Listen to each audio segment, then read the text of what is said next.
దాసుడు పక్షవాతంతో బాధపడుతుంటేనే నడి రోడ్డు మీదకి వచ్చి మోకాళ్ళ మీద పడి ఇంతగా ప్రార్థిస్తున్నాడు. ఇంత ప్రేమ గలవాడు, ఇంత భారం గలవాడు, ఇలా నోడింటికి అనకపోయినా వెళ్ళాలి, మనం వాడిని ఆశీర్వదించాలి అని ప్రభు రూపాయి అడిగితే 10 రూపాయలు ఇచ్చే రకం కదా మన తండ్రి.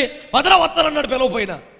ఎగిరి గంతేసి ఆనందించి, అమ్మో అమ్మో ఎంత భాగ్యం, నా ప్రభు నా ఇంటికి వస్తున్నాడా, రావయ్య మా ఇంటికి అని దండం పెట్టి తీసుకెళ్లాల్సినోడు, వద్దయ్యా నీ దండం పెడతా, నువ్వు రాకు, అవసరం పడితే నేనే వస్తా అంటాడు.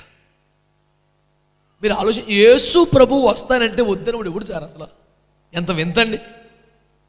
ఎడికన్నా బాబు ఇష్టోడు చెక్కే వస్తాననగా ఇంటికి చేర్చుకున్నాడు. ఆడింటికి రక్షణ వచ్చేసింది, వీడింటికి స్వస్థమటికే వచ్చింది. ఆలోచించుకోండి. మరి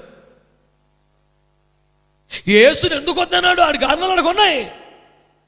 ఆయనకి ఇష్టం లేని ఆయన వద్దన్నాయి, ఆయన వస్తే పంపించాల్సినవి కొన్ని ఉంటాయి ఇంట్లో. దేవునికి స్తోత్రం. ఎందుకులేండి, అవి ఫస్ట్ హాల్లోనే కొన్ని ఉన్నాయి, ఫ్రిడ్జ్ తీస్తే ఇంకొన్ని బయటపడతాయి, బీరువాలో ఇంకొంత. దేవునికి స్తోత్రం. నువ్వు వద్దులే అయ్యా, నేనే వస్తాను అవసరం పడితే.